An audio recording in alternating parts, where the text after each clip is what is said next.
Hi, I'm Ellen Ruth Rose, Artistic Coordinator and Violist of Earplay, and I'm in conversation with composer Hyo-shin Na, and we're going to talk about her piece, Ocean Shore 2. Can you just tell us a little bit about the title? While having lived in San Francisco for a long time, I made many trips to Southern California in a car. And I always wanted to do sort of a landscape piece of the coast of California because it's so beautiful. And I had a chance to write Ocean Shore, the first one for Western Chamber Orchestra and piri, which is a Korean bamboo oboe. And in the following year, 2003, I wrote Ocean Shore 2 for Earplay.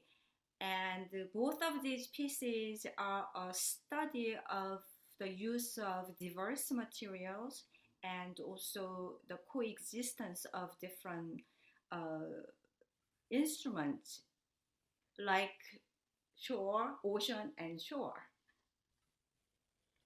So, Earplay commissioned this piece and premiered it in 2003, and we've performed it a number of times subsequently, including the 2015 version, which is the featured performance.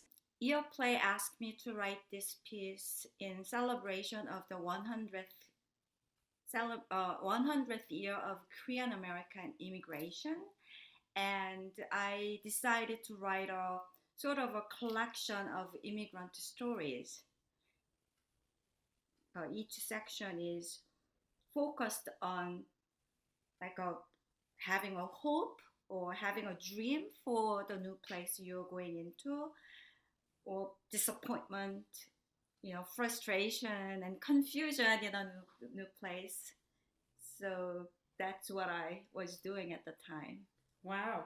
One thing that I really enjoy about this piece is that this combination of sort of the natural sounds and, the ocean and the shore, these natural elements, and then these human stories, which are sometimes chaotic and sometimes a little bit anxious and sometimes sort of proud, and the mixture of those two kind of aesthetics and gestures, how they come together.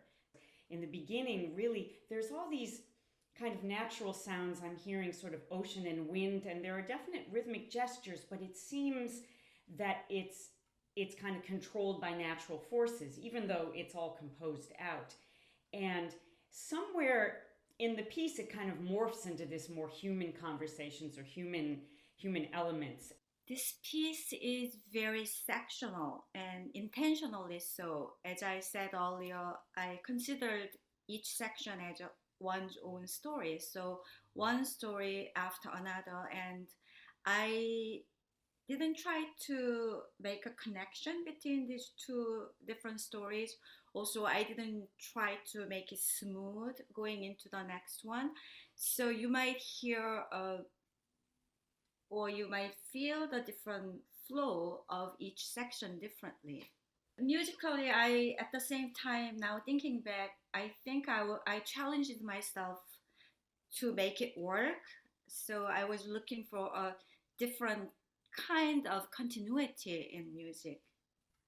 There's a lot of influence from Korean traditional music, and it's also your unique compositional style.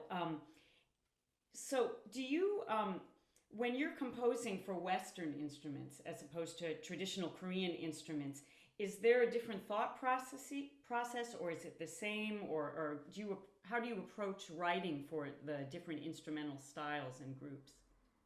I think my approach is different with each piece, with each instrument, but it's not in two divided words, such Mm-hmm. as Western versus non-Western or Korean versus non-Korean.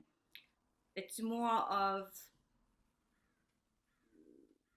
the I try to deal directly with the nature of each instrument, and also I'm trying to be focused on the character of the piece or each section of music.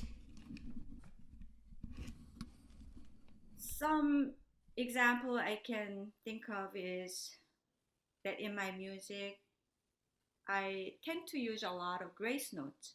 Hmm. And grace notes in my music are not really just ornamenting, but they are as integral as main notes.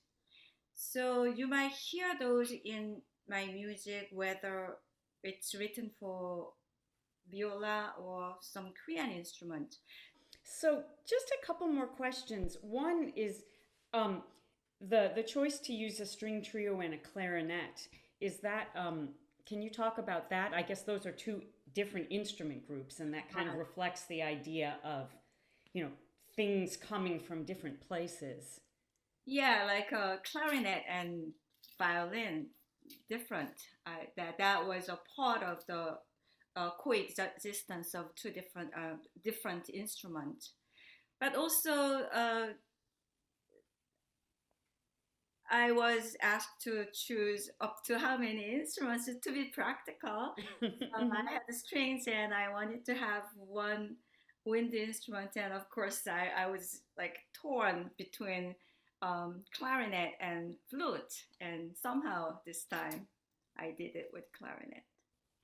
Okay, so my final question, and this is kind of a spoiler. So if you have not listened to the piece, let's stop the conversation here. If you have, then it won't spoil anything.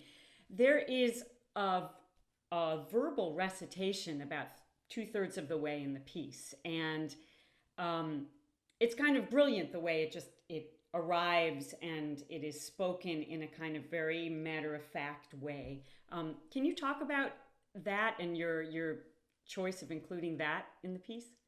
That was a part of a long poem called By the Well of Living and Seeing by Charles Reznikov. And since I wanted to do a collection of immigrant stories, I wanted to actually have a story spoken as a part of it.